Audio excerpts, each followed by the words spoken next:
afternoon, parents, teachers, and fellow students. Today we gather with a shared concern, a concern that transcends roles and relationships. Whether you're a parent nurturing the next generation, a teacher shaping young minds, or simply a friend seeking to create a safer world, the issue of cyberbullying touches us all in the digital age where screens have become windows to our social life. Hello, I'm your Jade from GFH Grade 9. Today I will be talking about cyberbullying and how cyberbullying affects our digital society.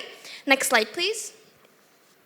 Let's start out with the key issue. For any of you who's unfamiliar with cyberbullying, cyberbullying is the use of technology such as social media, messaging apps, or other to intimidate, harass, embarrass, or target another person. Cyberbullying can have long-lasting effects, even if the bullying has stopped. Next slide, please.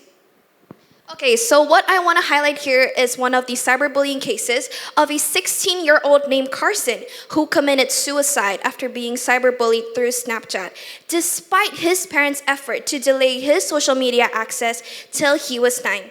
This tragic case underscores the misuse of technology as a weapon and stresses the importance of speaking out and seeking help for victims. Next slide, please.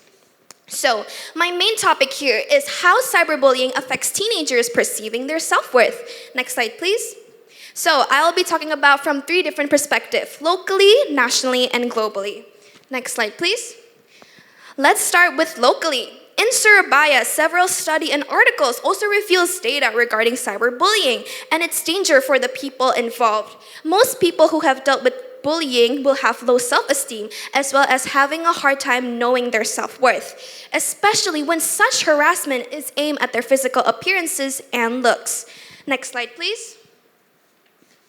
Okay, nationally, in Indonesia, cyberbullying is acknowledged as a harmful behavior causing emotional, psychological, and physical harms for victims. High-profile individuals on social media often bear the brunt of such hate, impacting their self-worth and tragically leading to suicide in some cases. Next slide, please.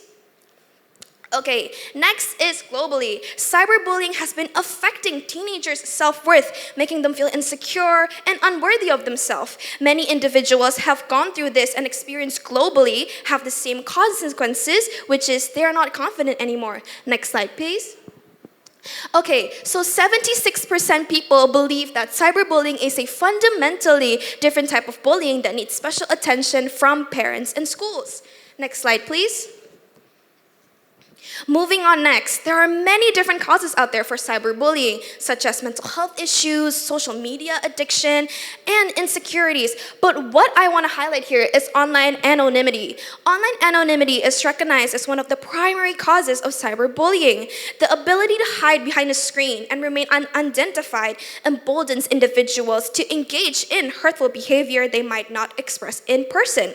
This anonymity removes accountability, making it easier for perpetrators to inflict harm without consequences, exacerbating the prevalence and severity of cyberbullying incident. Next slide, please. So, cyberbullying has a significant mental health and physical health consequences. But what most likely happen in the majority cases of cyberbullying is self-harm as well as suicide. Next slide, please. That is teenagers ages 13 to 17 tends to face cyberbullying the most. It is 60% of the cyberbullying population, people. 60. Next slide, please. That is why it is very important when you are facing cyberbullying to report serious or small forms of cyberbullying, as well as keeping evidence such as text messages, screenshots, or email, and then blocking and not responding to unnecessary messages. And lastly, what I think is very important is to seek help from people you trusted the most. Next slide, please. In conclusion, this research shed light on the pervasive issue of cyberbullying and its profound impact on the mental health and self-worth of teenagers. According to Deuteronomy 31 verse 6 states, "Be strong and courageous. Do not be afraid or terrified because of them, for the Lord your God goes with you. He will never leave nor forsake you." From this verse, we can learn not to be frightened when confronting situations that make us feel unworthy or powerless, such as bullying. Always remember that He will be with us, providing support to help us heal and become stronger. Thank you for listening, and God bless you.